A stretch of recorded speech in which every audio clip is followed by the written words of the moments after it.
Welcome to the Squeeze Podcast. I'm Ashlea, the Orange Lady, and this is my sister Bethany. I founded the Squeeze to give you the tough but necessary juice you need to build and sustain your career. I have experience in the tech, nonprofit, and public sector, and I've made mistakes so that you don't have to. We are on air, but we're doing something a little different today. Yeah, today we're going to flip the script a little bit and ask Ashlea the questions, put her on the spot a little bit and talk about 2020. Can't wait. It is true. I have never been interviewed on the Squeeze. I'm always asking the questions and kind of leading the dialogue. So this will be interesting for me. And great for everyone else.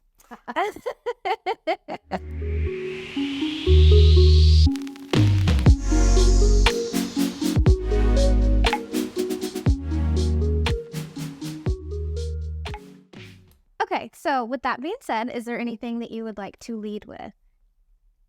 Should we just talk about 2023? And as a starting point? Yeah, how heavy it's been. Like if I just gave a general, how was 2023 as the Squeeze founder, supporting people in their jobs, in their careers during a year of mass layoffs over and over, and even in December. Are you kidding me? It is a week before, we are in the holiday season and there's layoffs happening, announced every week. And that is so demoralizing. I can't tell you how hard it has been to support people that are nervous, that are fearful of being laid off. Hi, me too. I also work for a company that did mass layoffs. 2023 has been so heavy for all of us, just anybody that has a 9 to 5. We don't call them that though. 10 to 3.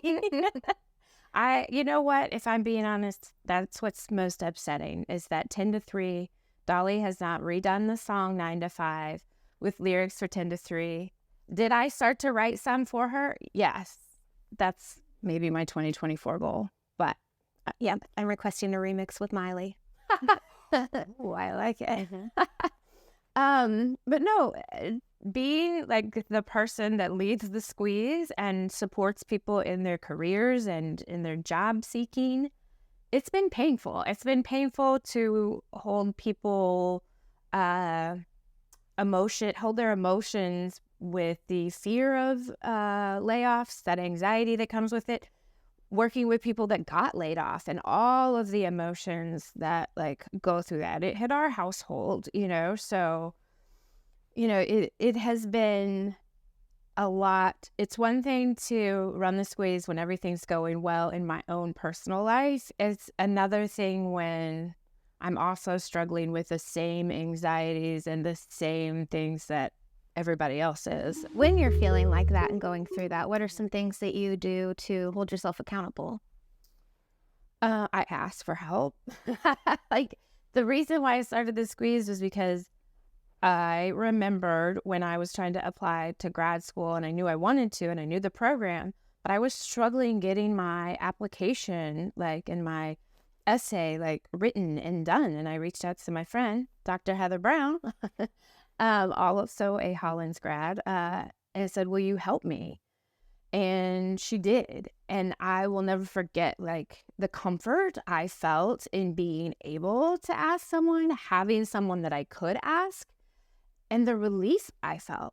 And that's kind of the foundation of the Squeeze. It's these things, updating your resume sucks, but if you do it with someone, it sucks less.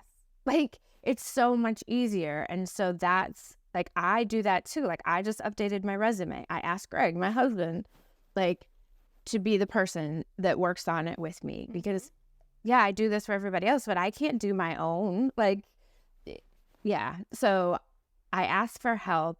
In the Squeeze, there's weekly office hours, every Thursday. It's an open office hours where people that are in the juice bar can ask questions. And I talk about my situation too. I share, I think it helps build trust and community too, when it's not just like, I'm not perfect. I'm not like, I'm going through this too. Like, and some people, I guess, could say that I could be discredited because I'm not above these things, but I still have to pay my bills too. That's why I have a 10 to 3. How would you say things have changed for job seekers?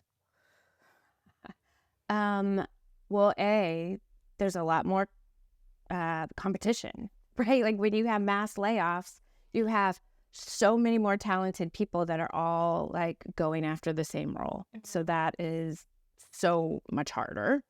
A role that might have gotten 500 applications might get 2,000. Like that. If it got 50, it might get 250. Like it's just harder to stand out now. So that's one. Two,